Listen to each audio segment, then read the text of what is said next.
tua misericórdia para sempre será. Tu és Jeová, o Deus glorioso, tua majestade permanecerá. Tu és Jeová, o Deus poderoso, teu poder nunca mudará, porque só em ti reside a existência e a vida de tudo. Contigo está, e nas tuas mãos está o domínio. Teu cetro para sempre permanecerá, porque és Ra, és Jireh, és Rafá. Tu és Nissi, és Jeová, és Shammah, és Mikadiskim, Tu és Shalom, El Shaddai, o Adonai, porque tu és Jeová, porque tu és Jeová.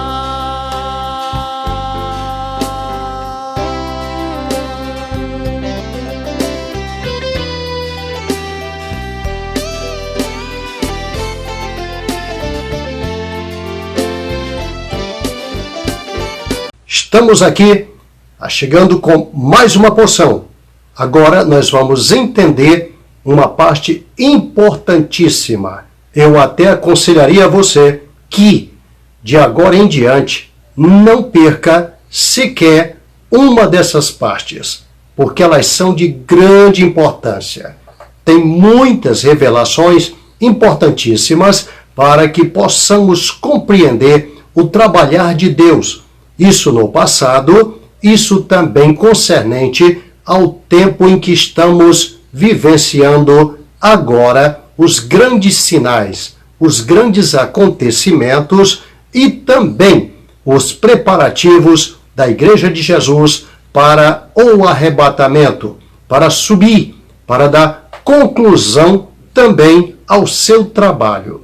Assim como Jesus, expirando da cruz, disse: Pai, está consumado, assim também a Igreja estará consumando o seu trabalho na terra dos viventes, fazendo aquilo que Jesus Cristo nos autorizou e nos ordenou que fizéssemos. Querido, dileto, amado ouvinte, saiba que a Igreja de Jesus, ela é hoje o ministério de Deus trabalhando nesta terra, dando continuidade àquilo que Jesus começou há 2000 anos atrás. A igreja é, portanto, o instrumento de Deus para a conclusão do seu maravilhoso plano de salvação. Por isso, é equívoco quando você vê alguém, às vezes revelando, profetizando e dizendo que Deus está desgostoso com a igreja, que Deus vai punir a igreja, que Deus vai fazer algo contra a igreja, vai castigar, etc. Você percebe que há um equívoco, porque a igreja é algo tão grande, tão maravilhoso, tão profundo, tão pura, tão santa, que ela jamais se desvirtuará. É claro que alguns, se dizendo igreja, se desvirtuarão. É claro que haverá escândalo, como disse Jesus. É claro que haverá também muitas insurgências, que haverá também muitas divisões, etc. Porém, a igreja de Jesus, o povo que vai morar no céu, ele não se mistura com nada disso. Isso é como se ensinava antigamente nas escolas dominicais. É como colocar azeite, óleo, em 1 litro de água, você mistura, balança bem a água junto com o azeite, ela vai virá várias bolinhas, mas não vai se misturar. Assim também, a igreja de Jesus é o azeite de Deus, é o azeite da unção na terra. Ela vai também encher-se de bolinhas nesta terra, mas não vai se misturar com a corrupção, não vai se misturar com o engano, não vai se misturar com o pecado, não vai se misturar com o mundo e nem com as coisas do diabo, nem com seus demônios. Ela é separada, é exclusiva, ela é a noiva, é a predileta, ela é a bênção de Deus para o homem na terra e o corpo de Cristo, em especial, ministrando entre os homens. É intacto, assim como Jesus encerrou o seu trabalho, dizendo está consumado, encerrou intacto, encerrou invicto, vamos dizer assim, ele venceu invicto, assim também a igreja vencerá invicta. Lembre-se das palavras de Jesus. Ele diz: sobre esta pedra edificarei a minha igreja, e as portas do inferno não prevalecerão contra ela. Só isso diz tudo, que ela vai encerrar o seu trabalho nesta terra invicta. As portas do inferno não prevalecerão. Então, não se iluda. Seja igreja, seja servo de Deus. Faça parte do corpo da noiva do Cordeiro e aí você será invencível. As portas do inferno jamais prevalecerão contra a tua alma, contra a tua vida, contra o teu ministério, porque foi o Senhor quem determinou. Não voltará vazia a palavra que saiu da boca dele. Amém? Creio que você está entendendo. Nosso assunto a partir de hoje fica muito sério, muito profundo. Hoje nós temos aqui uma partícula e em seguida teremos só mais 3 dentro desse contexto. As últimas 3, eu diria, não perca por nada, ok? Não perca por nada. São revelações profundas. Esta aqui de hoje já é extrema. Você vai já entender o que eu quero te dizer. É muito, muito, muito profunda. Vamos então agora ler alguns versículos onde está o contexto de trabalho para a nossa reflexão nesta live, neste momento agora. Vamos lá. Êxodo capítulo de número 27, o versículo 9, 11, 12, 13 e 18 apenas. Amém? Vamos lá. Farás também o pátio do tabernáculo, ao lado do meio-dia para o sul. O pátio terá cortinas de linho fino torcido. O comprimento de cada lado será de 100 côvados. Assim também, do lado do norte, as cortinas na longura serão de 100 côvados de comprimento, e as suas 20 colunas e as suas 20 bases serão de cobre, e os colchetes das colunas e as suas faixas serão de prata. E na largura do pátio, do lado do ocidente, haverá cortinas de 50 côvados, as suas colunas 10 e as suas bases 10.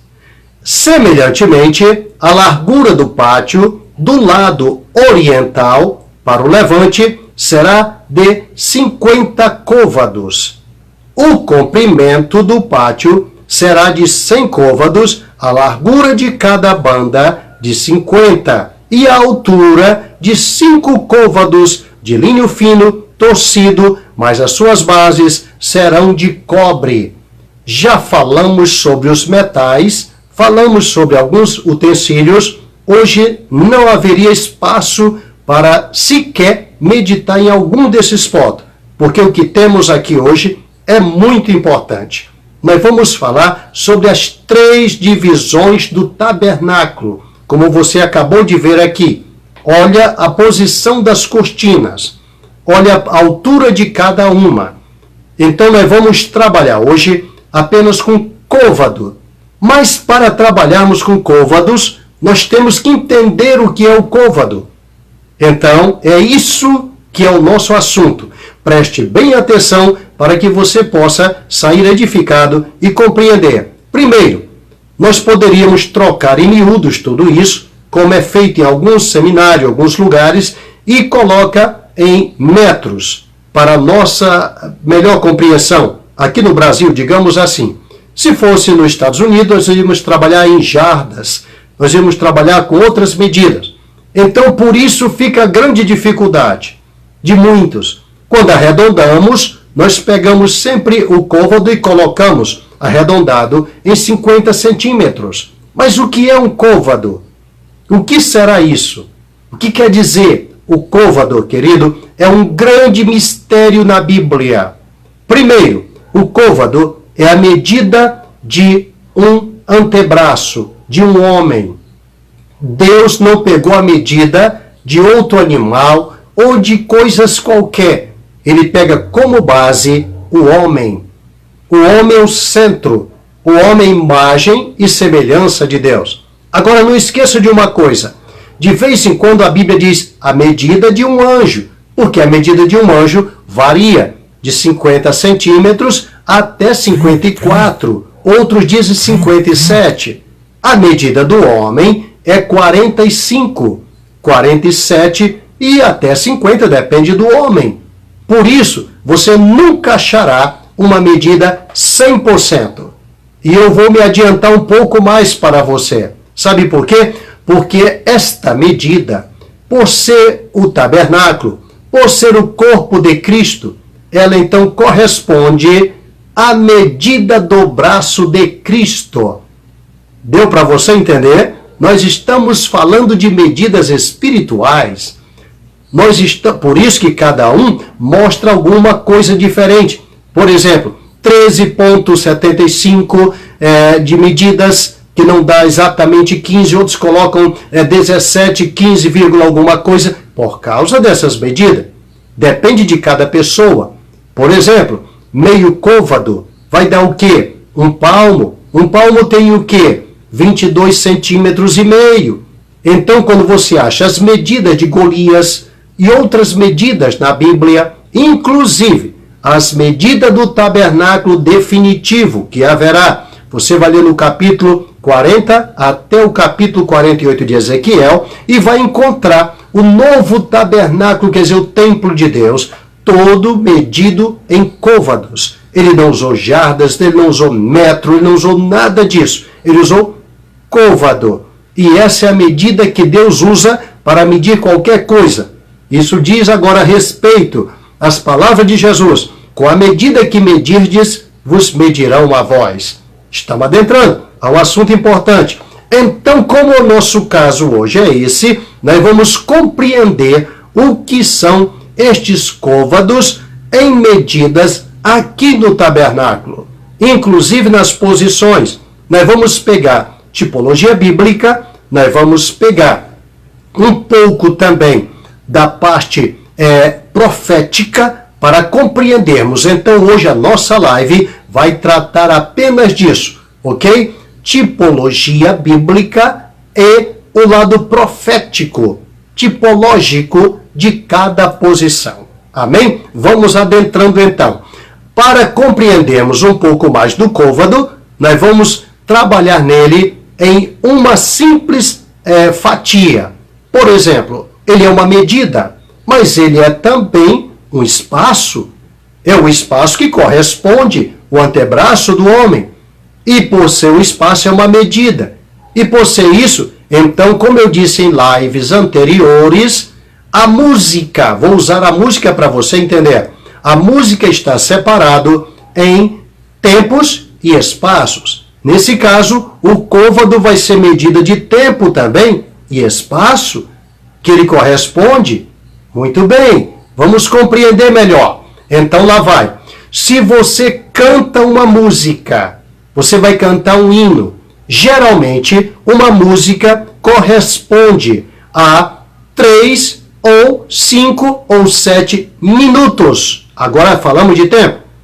3, 5 ou 7, é claro, tem ministrações que levam muito mais que isso. Mas vamos trabalhar com a música simples comum. Ela equivale exatamente a 3, a 5 ou 7 minutos. Muito bem, então você começou a cantar um hino e esse hino tem 5 minutos. Você começa a cantar esse hino, você mergulhou num veículo chamado música. Nesse veículo, você está viajando no tempo e no espaço. Porque ela tem tempo e espaço. E você está viajando. Então você se delicia, você se alegra, se emociona com a música e pode até cantar e dançar junto. Então o que acontece? Você mergulhou. Por isso que às vezes, quando eu cito que pessoas cantam músicas profanas, mundanas, muitos não entendem. Me acham às vezes antiquado, mas eu estou lhes falando de algo profundo. Que veículo você está andando nele? Que veículo você está se adentrando a ele? Está viajando aonde? Então é bom termos cuidado de quem é esse veículo. Mas vamos voltar à música. Então você começa a cantar. Começou a cantar, entrou no veículo, você está num veículo e também num ambiente, porque é tempo e espaço.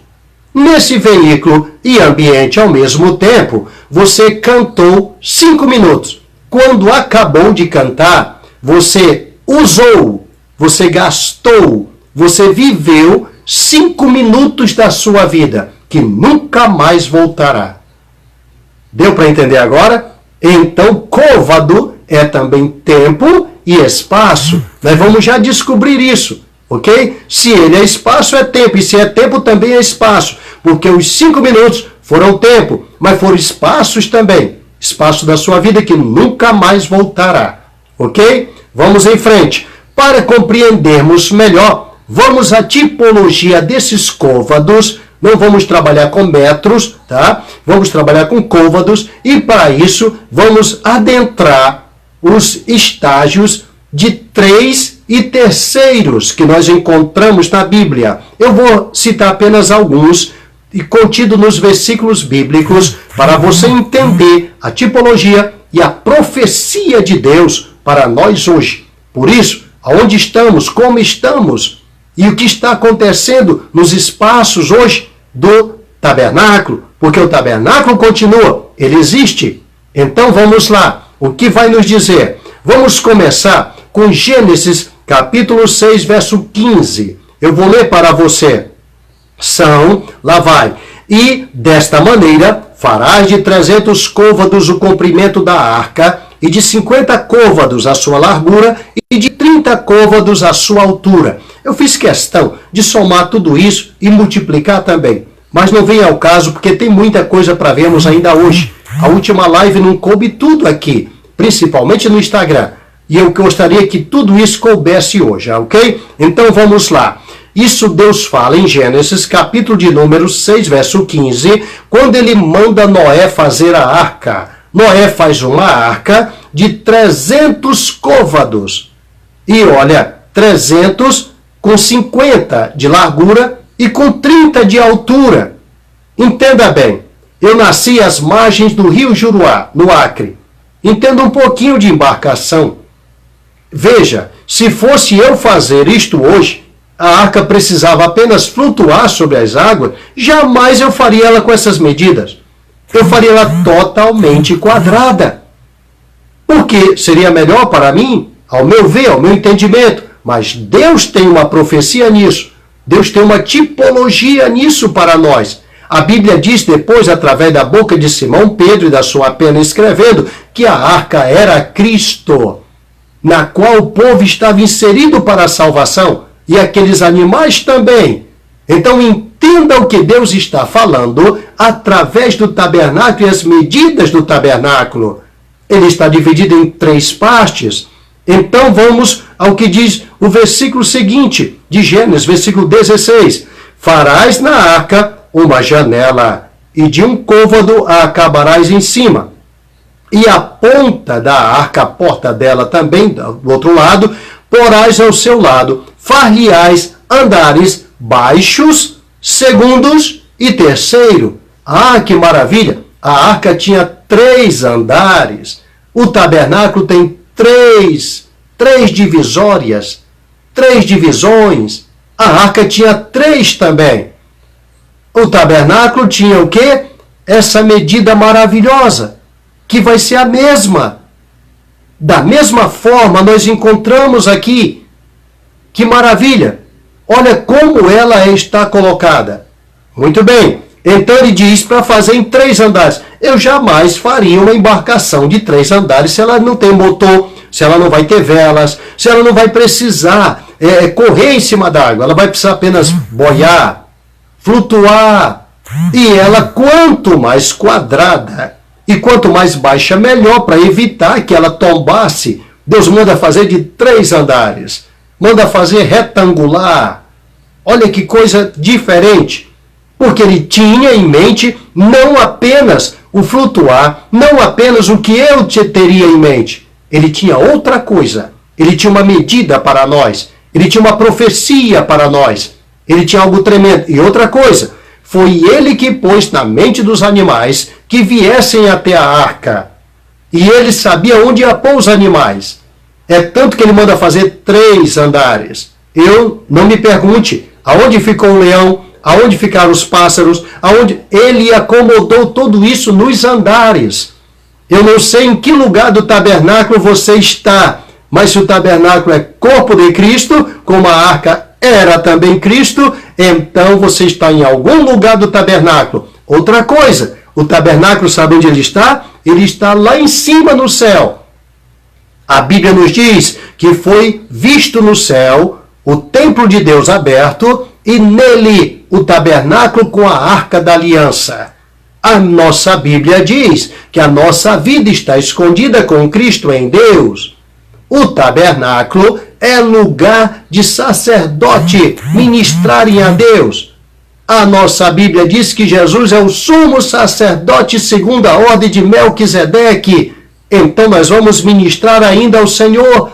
Ele nos comprou, diz a palavra de Deus, para sermos reis e sacerdotes e reinaremos com ele 1000 anos sobre a terra. Muito bem, vamos adentrar mais. Nós aprendemos aí os estágios, aprendemos agora a medida de 300, como se fosse tudo 3, se cortar aí o 0 fica 3. Vamos em frente, tem muita coisa. A visão ao 3º dia. Vamos ver isso? Gênesis 6,16. Veja os números. Gênesis 6,16. Não é? Agora nós estamos vendo Gênesis 22:4, onde diz assim: ao 3º dia levantou Abraão os seus olhos e viu o lugar de longe. As maravilhas de Deus só vamos ver ao 3º dia. E o que é isso, pastor? Nós estamos, queridos, já no 3º dia. Nós encerramos o 2º milênio. Nós entramos para o 3º, porque para Deus um dia é como 1000 anos, e 1000 anos como um dia. Então nós estamos exatamente no 3º dia. Quando tivemos a virada de ano, do ano 2000 para 2001, nós entramos no 2001, começamos o 3º milênio, o 3º dia. Já estamos em 2020, já andamos 20 anos do 3º dia. E é nesse 3º dia que Jesus voltará para buscar a sua igreja. Vamos entender. Ao 3º dia, então, levantou Abraão os seus olhos e viu o lugar de longe. Nós não vimos ainda, João diz, filhinho, não sabemos o que havemos de ser. Mas uma coisa sabemos, quando ele aparecer, nós seremos como semelhante a ele e o veremos como ele é. Nós só vamos ver depois que ele aparecer. Nós só vamos ver no arrebatamento. Jesus disse, levantai as vossas cabeças, porque a vossa redenção se aproxima quando vê todas essas coisas acontecendo. Não é isso? Quando virde todas essas coisas acontecerem, disse Jesus, levantai as vossas cabeças, porque a vossa redenção está próxima. Aqui diz que Abraão levantou, então, ao 3º dia, levantou os olhos, a cabeça, os olhos estão na cabeça, e viu o lugar aonde devia ser feito o sacrifício. E nós logo veremos o lugar onde faremos o sacrifício lá no altar dos altares, lá no tabernáculo celestial, no qual Cristo entrou, diz a carta aos Hebreus, não com sangue de touros, de bode, de animais, mas com seu próprio sangue. É lá que nós vamos adentrar. Bendito seja o nome do Senhor. Vamos mais tipologia bíblica. A saída da igreja no arrebatamento. Diz aqui então Gênesis 31, 22. E no terceiro dia foi anunciado a Labão que Jacó tinha fugido. Ao terceiro dia foi anunciado a Labão que Jacó tinha fugido. Jacó pegou as suas ovelhas salpicadas e malhadas, pegou suas esposas e filhos e foi-se embora para a sua terra. Ele estava nas terras de Labão, mas ele não era de lá. Ele tinha saído da sua terra. Nós não somos deste mundo, disse Jesus. Nosso reino é outro e é para lá que nós vamos, muito logo, porque as ovelhas salpicadas e malhadas com o sangue do Cordeiro já estão quase que todas prontas, já nasceram, já estão preparadas no rebanho e a igreja será arrebatada. Vão avisar para o anticristo, para os demais, que ela foi tirada, que ela fugiu, foi tirada e subiu e está lá em cima. Ele vai tentar subir como? Não é tarde demais. O que é de Jesus, ele levará desta terra, tirará deste mundo aquilo que é dele. Para o diabo, para o anticristo, para todos que estão à sua mercê, nós fomos fugitivos. Nós saímos. Agora fugiu por quê? Quando alguém foge, ninguém sabe que hora. Assim também, ninguém saberá a hora. Vamos em frente, tem muita coisa. Mudança na natureza. No fim dessa dispensação, haverá uma mudança no mundo inteiro. As ilhas vão sumir, diz a palavra do Senhor. Nós aprendemos isto naquelas 7 taças. A última taça, ela desfaz todas as ilhas, tudo quanto era montanha, as cidades das nações caíram, diz a Bíblia, porque houve uma mudança na terra, no mundo inteiro. Assim acontecerá na natureza. Então veja o que diz aqui, a mudança na natureza. Marcos 6,48. E vendo que se fatigavam a remar, porque o vento lhes era contrário, perto da 4ª vigília da noite, aproximou-se deles, andando sobre o mar, e queria passar adiante deles. Vocês conhecem muito bem essa passagem bíblica. Sabe o que quer dizer? Jesus foi socorrer os discípulos que estavam se debelando contra aquela tempestade. Jesus chega lá, acalma o mar e a tempestade, houve uma mudança na natureza. As tempestades vão se acabar, porque Jesus vai entrar em ação e o milênio será instituído aqui. Ele vai vir e diz aqui, já perto da 4ª vigília. Quer dizer o quê? A 3ª vigília ele virá. Nós estamos na 3ª vigília. Vigia, crente, porque ele está voltando. Ele disse, vigiai e orai. Estamos no 3º milênio de vigília da igreja na terra, fazendo a obra de Deus. Ele está chegando para fazer mudança na terra inteira. Vamos em frente. Ele não passará da 3ª vigília. Você já vai entender. Lucas 12:38. E se vier na 2ª vigília, e se vier na 3ª vigília, e os achar assim, bem-aventurados são os tais servos. Isso aqui é Jesus falando, dando um conselho para eles. Se é bem-aventurado aquele servo quando seu Senhor voltar o encontrar agindo assim, em retidão. Aí ele fala, e se vier na 1ª, na 2ª, na 3ª vigília, bem-aventurado aquele servo. Por que não citou a 4ª? Porque uma 5ª, sei lá, ele foi direto na 3ª. Quer dizer, não vai passar da 3ª vigília. Ele virá nos socorrer, ele virá nos buscar, ele nos levará, como ele prometeu, dizendo, voltarei outra vez e vos levarei para mim mesmo, para que onde quer que eu esteja, estejais vós também, diz o Senhor Jesus. Mais uma partícula, vamos lá. A vida depois de 2 dias e o arrebatamento ao 3º dia. Isso já estava profetizado pelo profeta Oséias. Veja, nós estamos falando de 3 e terceiros, tá bom? Então lá vai. Oséias, capítulo 6, versículo 1 e 2, diz assim: Vinde, tornemos para o Senhor, porque Ele despedaçou e nos sarará, fez a ferida e a ligará. Depois de 2 dias nos dará a vida, e ao terceiro dia nos ressuscitará e viveremos diante dele. É profundo, demoraria tempo para explicar para você. Então lá vai. Ao terceiro dia, quer dizer, depois de 2 dias, está bem claro, depois de 2 dias, nos dará a vida. Quem é a vida? Jesus. Ele disse: eu sou o caminho, a verdade e a vida. Eles mataram a vida há 2000 anos atrás. Mataram a vida. Mas ela tinha dito que ao terceiro dia ressuscitaria. Então, 2 dias depois, Deus trouxe de volta a vida para nós. Então, se Cristo não ressuscitou, a nossa fé é vã.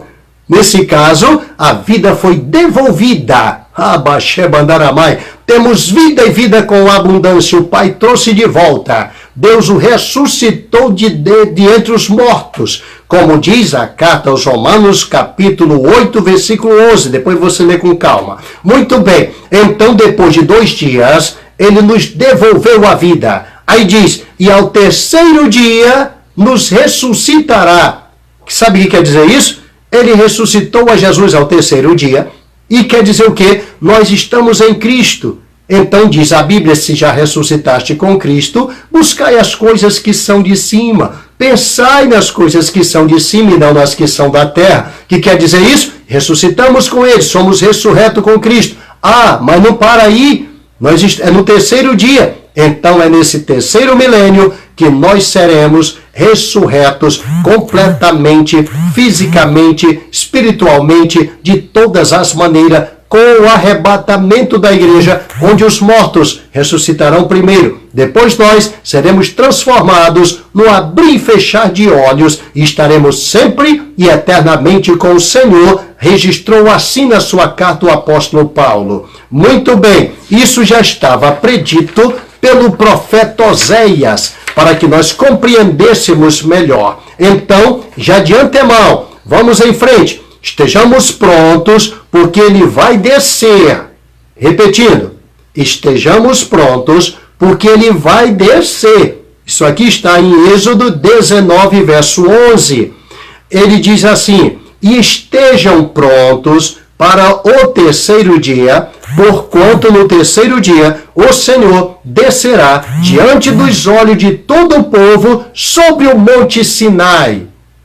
Isso aconteceu. Ao terceiro dia, ele desceu em fogo sobre o monte Sinai. E ao sonido da buzina, as trevas tensas em volta do monte. Trevas densas, diz a Bíblia.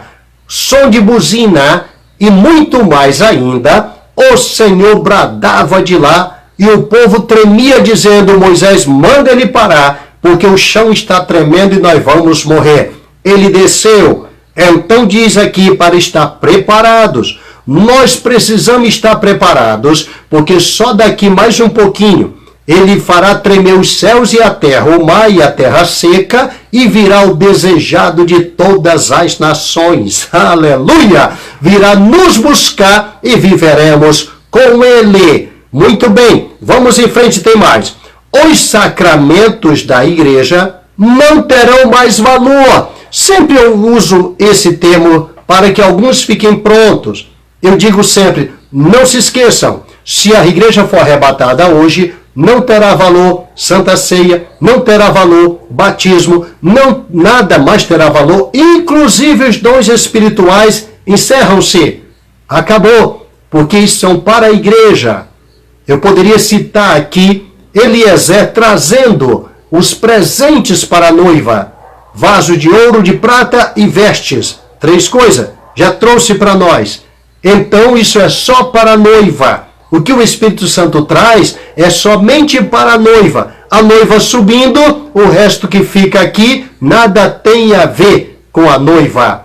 Então, sacramentos, essas coisas não terão mais valor após o arrebatamento da igreja. Fuja dos filmes que você assiste, as novelas, etc., dizendo que depois quem ficar aqui vai dirigir igreja, pastores dirigindo igreja, pastores fazendo apelo, membros se convertendo, enfim, esqueça tudo isso. Nada disso é real.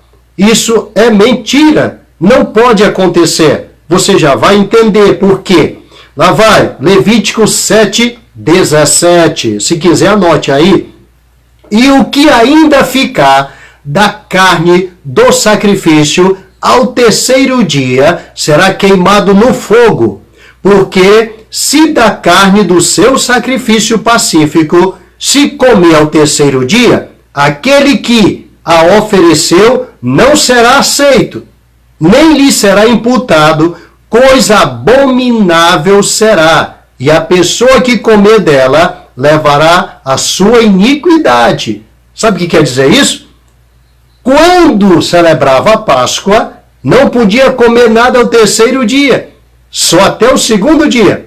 Veja que a igreja tem 2000 anos e não vai passar para o milênio. E quando ela encerrar seus 2000 anos, só Deus tem o encerramento, olha, por causa do côvado. Só ele tem a medida do côvado. Quando completar a medida, ela será arrebatada e não adianta usar os sacramentos porque não terão valor. Assim como hoje, encerrando o tempo da lei, não adianta fazer sacrifício que ele não recebe, assim também nenhum dos sacramentos serão aceitos porque são trabalhos da igreja, ministério da igreja que encerrou-se com o arrebatamento. Esteja, pelo amor de Deus, preparados para a vinda do Senhor. Pastor, me disseram que haverá chance. Olha, esqueça, aqui não vai dar tempo para explicarmos isso. Não haverá chance para mim e para você que fomos chamados não para a ira, mas para a aquisição da salvação por nosso Senhor e Salvador Jesus Cristo, para ministrar como igreja.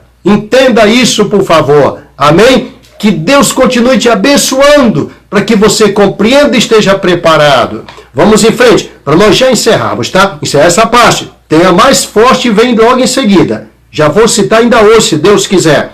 Vamos lá. Veja que coisa tremenda. O filho da perdição morrerá, mas o da verdade viverá para sempre. Pastor, está onde? Eu estou falando de tipologia bíblica. Vamos em frente, tá bom? Isso aqui é coisa que Deus nos dá para compreendermos seus mistérios. Eu acho que você nunca imaginou que este versículo que eu vou citar tivesse essa tipologia. Mas você vai aprender hoje. Vamos lá. 1 Reis, capítulo de número 3, versículo 18. Pode anotar para você ler depois se quiser. E sucedeu que, ao terceiro dia, depois do meu parto, também esta mulher teve um filho. Estávamos juntas. Estranho nenhum estava conosco na casa, senão nós ambas naquela casa. Pastor, o senhor está falando de quê? Estou falando de duas mulheres prostitutas. Duas mulheres prostitutas. Ok? A primeira, o que ela fez? Ela simplesmente guardou seu filho. Mas ao terceiro dia, a outra mulher que morava com ela, outra prostituta, também teve um filho. Mas por que o terceiro dia? O que quer dizer esses 3 dias? Aleluia! Por que o terceiro dia? Porque esse registro aqui, para eu e você ficarmos atentos, duas prostitutas moravam juntas. Mas a primeira guardou o filho, a segunda mulher também teve um filho. E o que ela fez? Ela deitou-se por cima dele e matou o filho. Entenda, aqui são duas prostitutas. Israel prostituiu-se, não é? A igreja era. Nós éramos prostituta. Nós éramos lá do mundo. Nem merecíamos. Amém? Nada disso. Mas, lá vai, entenda bem a tipologia bíblica tremenda para nós hoje. Primeira coisa, Maria era virgem e Jesus nasceu de uma virgem. Virgem não gera filhos. Hoje a igreja noiva do Cordeiro é uma virgem e que gera filhos todos os dias para Deus. Porque todo que aceita Jesus recebe o poder de ser chamado filho de Deus. Aos que creem no seu nome, todo dia gera filhos. Eita, coisa tremenda. Então vamos atrás um pouquinho. Aquelas duas mulheres, cada uma teve o seu filho. Uma matou o próprio filho. o filho da perdição, o anticristo, o filho da besta, viu? Da perdição. Quando fala filho da perdição, está falando filho da mentira, da destruição. É isso que quer dizer o termo bíblico. Esse filho da perdição será morto pela própria mãe, morto pelos que o geraram. O pecado, ele nasceu do pecado, nasceu da mentira, a mentira mata. Então vai morrer. Mas o filho da verdade, que é Jesus, viverá eternamente. Porque na hora que Salomão pediu a espada, ele diz, corta a criança no meio, entrega metade para uma e para outra. A verdadeira mãe diz, não entrega tudo.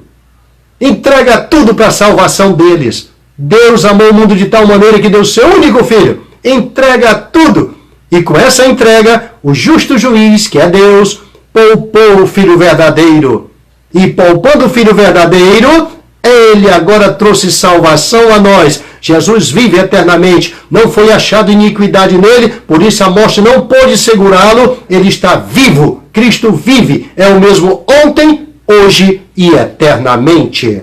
Então agora que nós entendemos um pouquinho dessa tipologia, vamos adentrar aos períodos proféticos e às 3 medidas divisórias do tabernáculo. Para compreendermos melhor, eu tive que passar por tudo isso. Vamos adentrar então. Vamos lá. A primeira corresponde às cortinas que formavam o muro do tabernáculo, o qual tinha 100 côvados de comprimento, 50 de largura, mais 100 de comprimento do outro lado. Deus faz questão de citar os lados.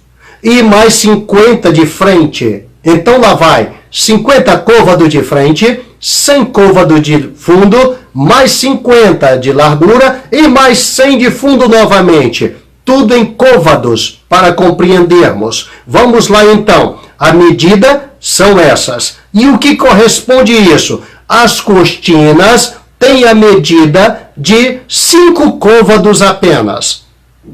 Que seria, para alguns, 2,5 metros, como nós temos citado. Mas como não temos a medida correta de braço de cada homem tem uma medida diferente. E aí, como ficamos? Ficamos na medida de Cristo. Só Ele sabe, foi o Pai quem gerou o corpo dele no ventre de Maria, foi o Espírito Santo, só Ele sabe a medida do antebraço de Jesus. Entenderam bem? Por isso, está constando na medida de Deus, no tempo certo, trará de volta o bem-aventurado, seu único filho, e vai revelar ao mundo e vai nos resgatar. Mas vamos entender melhor agora. Lá vai. E o que quer dizer isso, pastor? Vamos pegar então. Então, nós fazemos a divisória total. 50 côvados vezes 100 vezes 50 vezes 100. Corresponde ao quê? Corresponde a 300, se você pegar. Então vamos lá. 100 mais 100, 200. Mais 50 e 50, 300. Esses 300 de medida linear, porque não era cúbica, não podemos medir para cima. Então, é medida linear. Essa medida linear, 100 mais 50 mais 100 mais 50, equivale a 300. A arca tinha 300 côvados linear de comprimento. Deu para perceber? O tabernáculo é também a arca. A salvação estava na arca e a salvação está no tabernáculo. Ele diz, destruí esse tabernáculo e em 3 dias eu reconstruirei. Se alguém está em Cristo, nova criatura é. As coisas velhas já passaram, eis que tudo se fez novo. Em Cristo somos mais que vencedores. Muito bem, então entenda esses 300 côvados. Se você multiplicar pela altura, que era 5 côvados, quanto dá? 5 vezes 300 é igual a 1.500. 5 vezes 300 é igual a 1.500. Pastor, e o que o senhor quer dizer com isso? Eu quero dizer que 1.500 é o período da lei. A lei foi entregue por Moisés 1.500 anos antes de Cristo. Aqui está a revelação da primeira parte, a primeira divisão, que era o pátio. ele tinha isso linear, em medidas lineares, em perímetros. E esses perímetros, vezes a sua altura, dá exatamente 1.500, que corresponde certinho aos 1.500 anos da lei até Cristo que trouxe a graça. Encerrou o tempo da lei, começa o tempo da graça. Maravilha? Vamos em frente? Então vamos adentrar agora a tenda, porque dentro desse espaço estava a tenda. E a tenda também tem suas medidas. Você só não vai encontrar com fidelidade no Santo dos Santos, porque é um lugar muito santo. Lembre-se do que Deus disse no capítulo 11 de Apocalipse. Mede os átrios, mas deixa o restante, a parte de dentro. Porque não precisa medir. Tem medida que não precisa, você mesmo compreende. Então lá vai. A tenda, ela media 20 côvados de comprimento, 10 côvados de largura e 10 côvados de altura. O que quer dizer isso? Lá vai então 20 de comprimento, vezes 10 de altura. O que quer dizer isso, pastor? É fácil. 20 vezes 10 equivale a 2.000. Exatamente, pode medir, pode somar, pode multiplicar. Lá vai, 20 vezes 10 é 2.000. E o que é isso, pastor? É o período da igreja. A tenda é o lugar que simboliza a igreja. É o lugar dos servos de Deus servirem ao Senhor. Os materiais que tem lá dentro, nós vamos aprender isso nas 3 próximas lives. Os materiais que tem lá dentro correspondem a sacerdotes, levita e sumo sacerdote. Por isso as 3 medidas, por isso os 3 estágios. Então lá vai. A tenda tinha 2.000 de medida, 2.000 côvados, que equivale aos 2.000 anos da igreja na terra. Ela está para subir, ela vai ser arrebatada. Só Deus sabe a medida que completa esses 2.000, completo, porque a medida que só Deus tem do antebraço, como eu já disse. Muito bem, então vamos ao Santo dos Santos, porque ela é dividida em 2 partes, o lugar santo e o Santo dos Santos. O lugar do Santo dos Santos corresponde claramente a 10 de comprimento, 10 de largura e 10 de altura. Então é 10 vezes 10 corresponde a 1.000. Então, mais uma vez, repetindo, 10 de fundo, comprimento, 10 de largura e 10 de altura, porque ela era cúbica. Então, vezes isso equivale a 1.000. 1.000, o que quer dizer isso, pastor? Lá é o Santo dos Santos. Lá é exatamente o milênio. Lá é o lugar onde Deus estará em santidade. Nós vamos aprender isso aqui nas próximas 3 lives. Nós vamos adentrar essas coisas. Lá é o Santo dos Santos. Lá é o milênio. Então, recapitulando. Os átrios, a lei, adentrando a tenda, o lugar santo, a igreja. O Santo dos Santos, o reino milenial. O reino santo, aonde até a serpente vai perder o veneno. Os leões perderão ferocidade, os animais ferozes. A terra se tornará um paraíso. A presença de Deus será patente. Jesus estará andando nesta terra. Então Deus disse quando mandou fazer o tabernáculo, ali eu virei e falarei contigo. Deus desceria exatamente no Santo dos Santos. Ele vai habitar conosco no milênio, completamente, visivelmente, para que todos vejam. Aprendemos aqui as 3 medidas principais do tabernáculo, ou as 3 medidas do corpo do tabernáculo em si. Eu espero que você tenha entendido, porque daqui para frente nós teremos mais 3 lives somente falando do tabernáculo. E a primeira vai necessitar o conhecimento dessa aqui. A segunda vai necessitar o da primeira. E o da terceira vai necessitar o das 2. Então, é necessário que você medite, analise e compreenda o que Deus fala através do tabernáculo, tanto tipologicamente como profeticamente. Precisamos nos preparar, porque ele vai voltar e o tabernáculo que foi um dia construído na terra, será também tirado da terra e só voltará à terra depois de 7 anos da grande tribulação. Amém? Você conseguiu entender?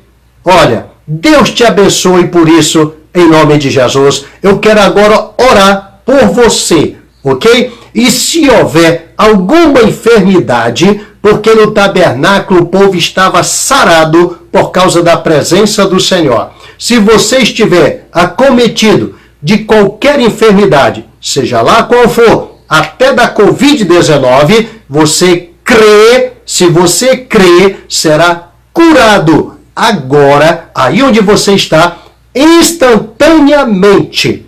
Amém? Instantaneamente. Eu quero orar nesse instante. Feche aí os seus olhos e vamos orar juntos. Senhor nosso Deus e nosso Pai, Deus de Abraão, Deus de Isaque e Deus de Jacó, eles ouviram o que nós entregamos a ele através da tua palavra, da tipologia da tua palavra e também da essência profética que está contida nela. Nós entregamos a eles, aceitaram e entenderam. Agora eu te peço, Senhor, estende as tuas mãos sobre cada um dos meus web espectadores, dos meus irmãos que estão agora nesse instante ouvindo a tua palavra, daqueles que estão recebendo, daqueles que estão se degustando, como nos dias em que tu estava andando sobre esta terra, Senhor Jesus. Eles ouviam a tua palavra e em seguida eles eram curados. Assim também eu te peço agora, Jesus, porque o que entregamos não é meu, é totalmente teu. Mostra para aqueles que estão enfermos agora que tudo que foi entregue provém de ti. Eu quero te pedir agora, Senhor, que eles recebam isso também como um sinal da tua parte, que cada um que nesse instante está acometido de qualquer sintoma de enfermidade, ele seja curado agora, instantaneamente, pelo poderoso nome de Jesus Cristo, teu Filho amado. Em nome de Jesus, eu falo contigo, enfermidade. Eu falo contigo, dor nas costas, na coluna. Eu falo contigo, dor no ventre. Eu falo contigo, dor no estômago. Dor de cabeça. Dor, articulações. Dor articulares que estão agora cometendo esta pessoa. Tem causado nores no corpo dela, nas juntas. Desapareça agora. Em nome de Jesus Cristo. Todo estado febril desapareça. Todo sintoma da Covid-19 desapareça agora, eu ordeno, em nome de Jesus Cristo. Em nome de Jesus, eu venho contra ti, vírus maligno, e te desfaço agora, em nome de Jesus. Desapareça todo o mal-estar, toda a coriza nasal, toda a dor, todo o estado febril. Desapareça agora, dor de garganta, falta de ar, vai saindo dele, vai saindo dela, em nome de Jesus Cristo, em nome de Jesus. Eu ministro agora a cura na vida destas pessoas e digo, receba a cura em nome de Jesus. A cura comprada com o sangue de Jesus Cristo derramado daquela cruz no Calvário, em nome de Jesus. Seja curado, seja curada completamente, em nome de Jesus. Amém. Amém. Deus te abençoe em nome de Jesus.